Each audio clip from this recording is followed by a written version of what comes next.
the will of God. You hear that phrase all the time, right? But what if the way we usually think about it kind of misses the point? Not just by a little, but by a lot. Today we're digging into a view that flips the whole idea on its head, moving it from a personal plan for you to an epic, cosmic story that you're invited into. We've all been there. We've all asked this exact question.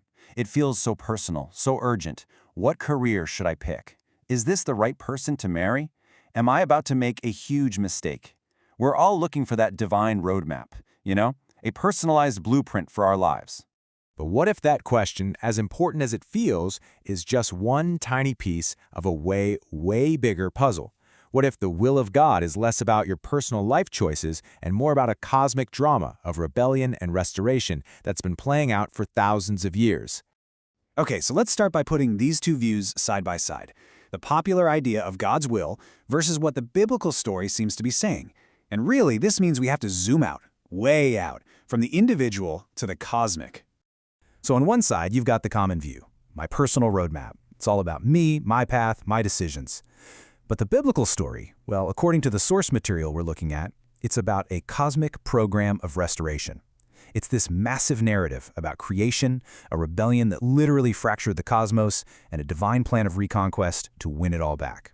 Now, to really wrap our heads around this cosmic program, our source lays out a really important framework. It's kind of like a two-tiered structure for how God's will actually works.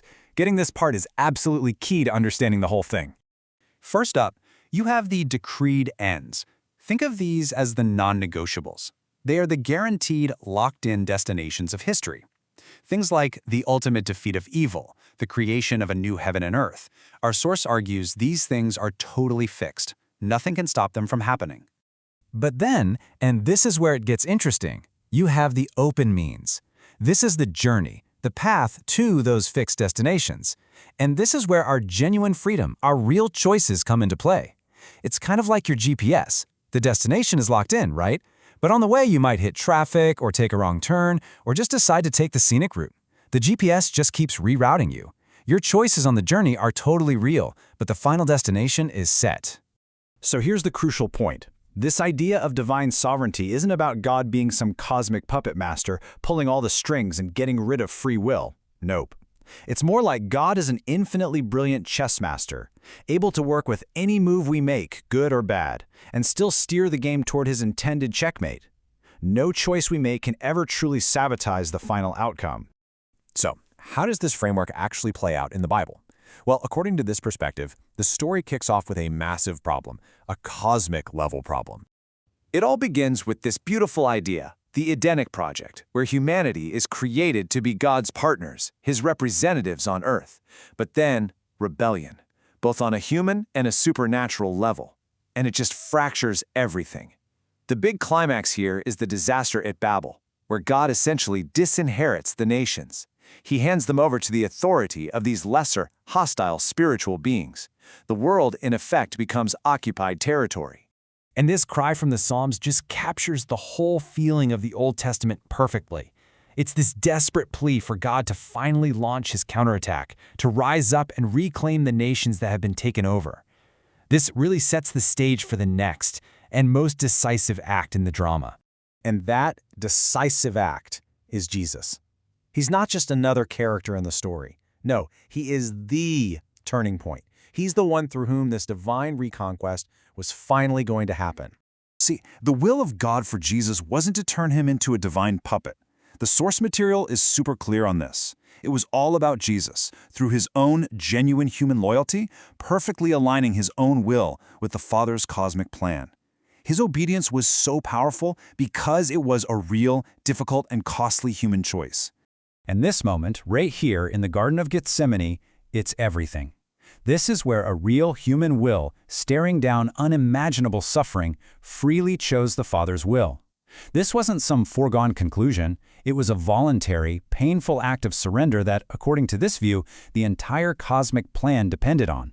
And here is the ultimate plot twist.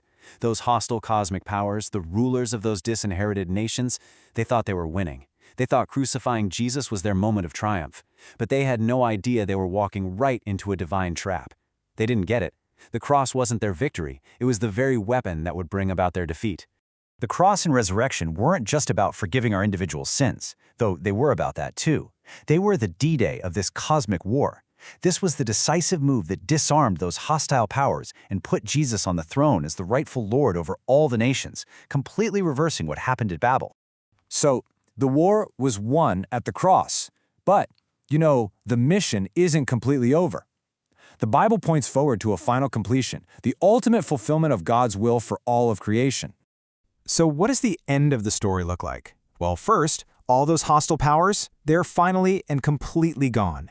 Second, redeemed humanity is put back in its rightful place, as co-rulers with God. Heaven and earth aren't separate anymore, they're fully merged, made new.